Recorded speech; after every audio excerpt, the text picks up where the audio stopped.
Township Entrepreneurs Stories is a web series proudly brought to you by T. We profile small businesses nationwide that are providing services and products ekasi. Good day.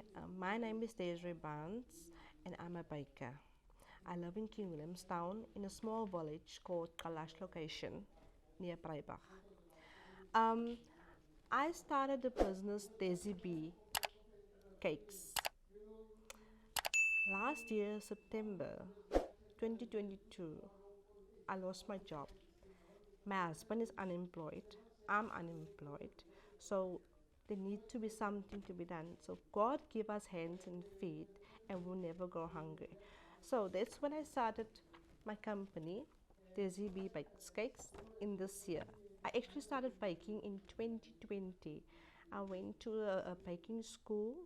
I learned how to bake and I started baking cakes.